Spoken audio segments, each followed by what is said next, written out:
RTV app వార్తల్ని క్షణాల్లో చదివే అవకాశం ఉంటుంది. ఒక న్యూస్ పేపర్, ఒక టెలివిజన్ ఛానల్ మీ చేతుల్లో ఎప్పుడూ ఉంటాయి. ప్రజాస్వామ్య దేశం ఏ విధంగా ఉండాలంటే ఎవరైనా ఊహిస్తే ఒక 5 సంవత్సరాలు 10 సంవత్సరాలు ఊహిస్తాం కానీ 100 సంవత్సరాల ముందు జరగబోయేటువంటి విషయాలను గ్రహించి భారత రాజ్యాంగాన్ని ఆ రోజు నిర్మాణం చేసింది డాక్టర్ బిఆర్ అంబేద్కర్ గారని చెప్పి ఈ సందర్భంగా మనం చూస్తా ఉన్నాం. అందుకనే ఇవాళ ప్రతి గ్రామంలో చాలా మంది అనుకుంటాం అంబేద్కర్ గారంటే ఏ ఒక్క జాతికో, ఏ కులానికో, ఏ మతానికో సంబంధించిన వ్యక్తి కాదు. అంబేద్కర్ గారంటే ఈ దేశం యొక్క సంపద. అంబేద్కర్ మన అందరి యొక్క నాయకుడు. ఈ దేశాన్ని, ప్రజాస్వామ్యాన్ని కాపాడడానికి గొప్ప మేధావిగా, ప్రపంచ మేధావిగా మెలిగినెట్టి మన రాజ్యాంగాన్ని నిర్మాణం చేసినటువంటి గొప్ప మేధావి ఇవాళ మన నాయకుడు డాక్టర్ బిఆర్ అంబేద్కర్ అని చెప్పి ఈ సందర్భంగా మనం చెప్తా ఉన్నాం.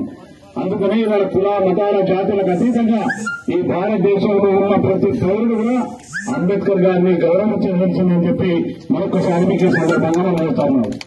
అంతేకాదు ఇవాళ ఏదైతే ఇవాళ మన అనేకమైన సమస్యలు భారతదేశంలో కొన్ని కుట్రపడతా ఉన్నాయి.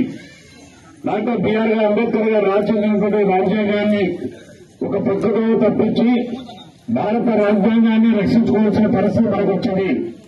ఈ భారత రాజ్యాంగాన్ని రక్షించుకుంటూనే మనం అంతా రక్షించగలుగుతాం. భారత రాజ్యాంగాన్ని కొన్ని కుట్రల ద్వారా మరి కొన్ని ప్రభుత్వాలు, కొన్ని పార్టీలు కావాలని మరి ఒక రాజ్యాంగం యొక్క వాదాన్ని అదేవిధంగా అంబేద్కర్ వాదాన్ని పక్కన తీసుకోవాలని ఆలోచన చేస్తాము.